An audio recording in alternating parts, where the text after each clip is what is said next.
राम राम जी। आज मैं आपको एक कहानी सुनाती हूँ। एक बार क्या होता है, अगर राजा वीर विक्रमादित्य को किसी दूसरे राजा ने बुलाया होता है और उनको बुलाया होता है किसी उसके लिए, अपनी सहायता के लिए, अगर भैया आओ। तो राजा वीर विक्रमादित्य ने सोचा, अगर मैं सारे अपने उससे जाऊंगा लाओ लश्कर लेके, तो ना मैं बहुत दिन में तो पूछूंगा और जगह जगह नगरी वाले तंग करते जाएंगे, क्यों दुनिया खड़ी हो जाएगी रास्ते में देखने के लिए। इसलिए मैं सादे वेश में जाऊंगा और चुपचाप चला जाऊंगा, और ना घोड़ा ले जाता कुछ नहीं ले जाता, और मैं ऐसे ही जाता हूँ पैदल। तो राजा चला गया। चलते चलते रात होगी। राजा को भूख भी लग गई, सारे दिन का भूखा प्यासा राजा चल रहा। अब राजा को इतना होता नहीं, तो राजा ने देखा, एक जाके दरवाज़ा खटखटाया। किसी ने दरवाज़ा खोला, एक लड़के ने दरवाज़ा खोला, तो वहाँ देखे एक औरत रो रही थी और पूड़े बना रही थी। राजा से रुका नहीं गया, बोले बहन पूड़े तो तू इसलिए बना रही है, ऐसे बना रही है जैसे तुम्हारे घर में कोई त्योहार हो, और रो ऐसे रही है जैसे तेरे घर में कोई मर गया हो। तो कहती है, तू भाई तू राहगीर है, तूने पूड़े खाने हैं ना, तो तू पूड़े खा और अपना रास्ता पकड़ ले, चल तू यहाँ से, हाँ खा पेट भर के पूड़े। वो बोला नहीं, मैं पूड़े ऐसे नहीं खाऊंगा, पहले तू मुझे अपनी पूरी बात बता, तू रो क्यों रही है और पूड़े क्यों उतार रही है, इसका भेद बता मुझे। अब वो तो राजा था ना, तो बोले कि नहीं भाई, ये हमारे अपने घर की बात है, तू ऐसे कर, तू पेट भर के पूड़े खा और तू अपने चला जा। वो बोला, देख आज से तू मेरी बहन है, धर्म की बहन है मेरी, और मैं सारी बात पूछे बिना ही यहाँ से जाऊँगा नहीं, और ना तेरे पूड़े खाऊंगा।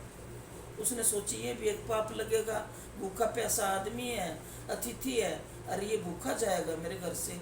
तो उसने बोला, अगर भाई यहाँ पे राजा की लड़की है, उसके पेट में कोई ऐसी चीज़ है, कोई ऐसा सांप है अगर जो एक इंसान की बलि मांगता है, और ये पूड़े मांगता है, 5 किलो पूड़े बना के देते हैं, और एक इंसान जाता है घर से, तो ये हर छठे महीने जाता है ऐसे।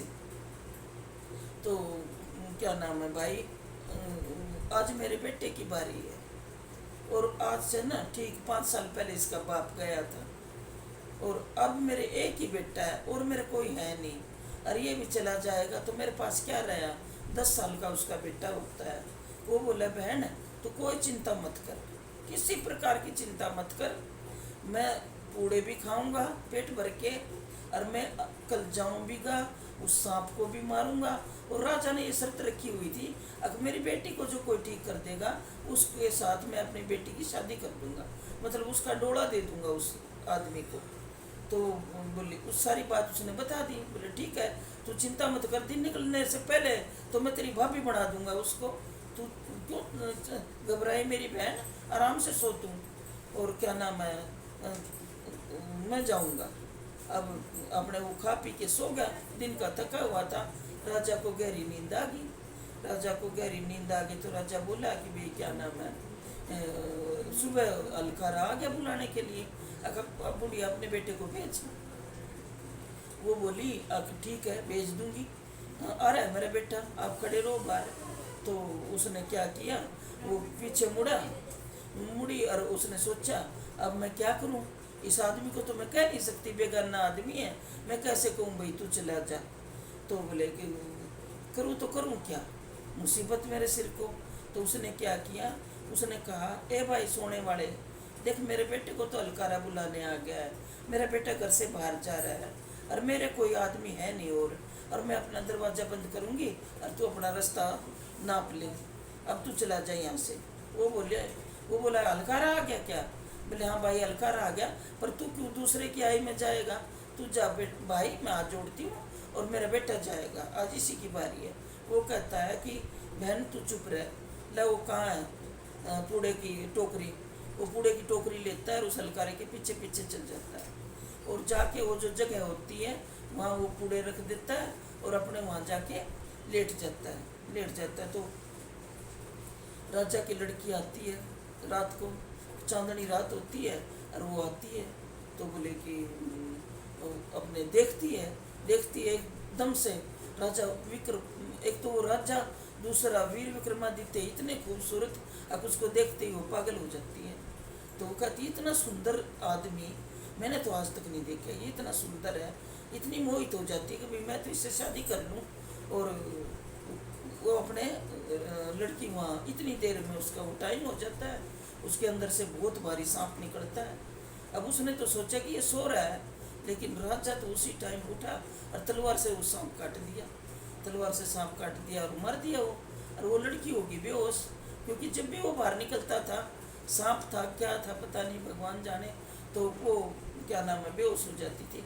जब उसे होश आया तो सांप एक तरफ मरा पड़ा था और वो गबरू जवान एक तरफ सोया हुआ था।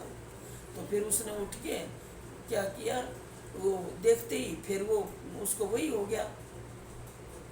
तो कहती है कि भाई इतना सुंदर आदमी है ये, इतनी देर में उनकी भी आँख खुल जाती है। कहते कौन है तू? कहते मैं तो ऐसे ऐसे राहगीर हूँ। बोल। बोले ये सांप को किसने मारा? बोले मैंने मारा। बोले फिर चल राजा के पास। राजा के पास गए।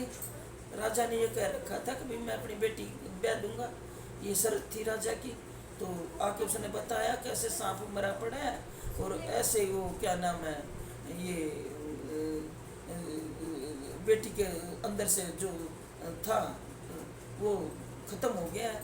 उसने अपनी बेटी की खुशी खुशी उसके साथ शादी कर दी और फिर क्या नाम है आपने वहाँ ठाठ से रहने लगे। ठाठ से रहने लगे। एक दिन क्या हुआ, खूब जोरों की बारिश हो रही थी और ठंडी ठंडी हवाएं चल रही थी। तो राजा ऊपर खड़े होकर कहने लगे ये तो मेरे देश की हवा आ रही है। तो वो बोले कि कैसे देश की हवा आ रही है? कहते तेरा भी कोई देश है? कहते हाँ मेरा भी देश है, मैं कोई है ना तू। तो फिर वो कहते कि ठीक है। उसने बोला कि मैं जाऊंगा और फिर लाव लश्कर के साथ राजा अपनी नगरी को आ जाता है और वो फिर सुखपूर्वक रहने लग जाते हैं। राम राम जी।